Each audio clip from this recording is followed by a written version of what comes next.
Meningkatnya kasus COVID-19 di Kabupaten Probolinggo, Jawa Timur membuat rumah tahanan negara setempat lockdown. Langkah ini ditempuh untuk mencegah penularan virus corona, mengingat jumlah penghuni rutan overload. Sementara di Kabupaten Blitar, jumlah pelaku penyalahgunaan narkoba di pusat rehabilitasi BNN menurun. Pasalnya mereka enggan mengikuti rehabilitasi untuk menghindari kerumunan.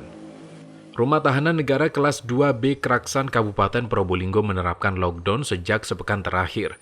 Pihak lapas tidak menerima kunjungan keluarga warga binaan dan kedatangan tahanan baru. Penutupan dilakukan sejak Selasa pekan lalu hingga batas waktu yang tidak ditentukan. Kebijakan ini ditempuh untuk menekan penularan COVID-19. Karena kasus COVID-19 di Kabupaten Probolinggo melonjak signifikan selama sebulan terakhir.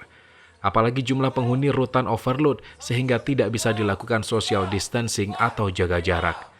Jumlah penghuni rutan saat ini mencapai 450 orang, padahal ruang penjara hanya terdiri dari 4 blok dengan 21 kamar. Warga binaan yang ingin bertemu keluarga disediakan alat komunikasi sehingga tetap bisa bertegur sapa dengan keluarganya secara online. Warga binaan juga diwajibkan berolahraga setiap pagi, memakai masker, dan rajin mencuci tangan. Kita tidak bisa menerapkan physical distancing. Kenapa tidak bisa? Karena di sini ada isinya. Seperti di blok A ini, tahanan, itu isinya satu kamar aja bisa 60 orang.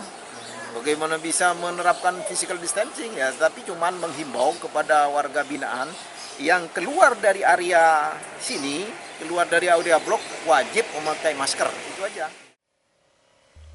Sementara di Kabupaten Blitar, jumlah pelaku penyalahgunaan narkoba yang mengikuti rehabilitasi di BNN Kabupaten Blitar mengalami penurunan drastis hingga 77%. Tercatat hanya ada 13 orang yang menjalani proses penyembuhan dari ketergantungan narkoba selama tahun 2020. Padahal tahun sebelumnya, yakni 2019, ada 56 orang yang mengikuti rehabilitasi. Penurunan ini terjadi karena warga ingin menghindari kerumunan dan menjaga jarak agar terhindar dari virus corona. Selama pandemi, yang direhabilitasi ada 13 orang ya. Itu 12 rawat jalan karena memang tingkat kecanduannya sedang maupun ringan. Kemudian ada tingkat kecanduan yang berat, ada 3 orang, sehingga kita rujuk di rumah sakit di Lawang, di Malang. Jumlah itu kalau dibandingkan dengan tahun lalu berkurang atau meningkat?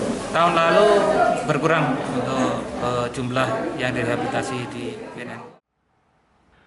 Selain rehabilitasi, jumlah ungkap kasus narkoba BNN Kabupaten Blitar juga mengalami penurunan selama tahun 2020, yakni hanya 2 kasus peredaran narkoba. Tim Liputan Kompas TV.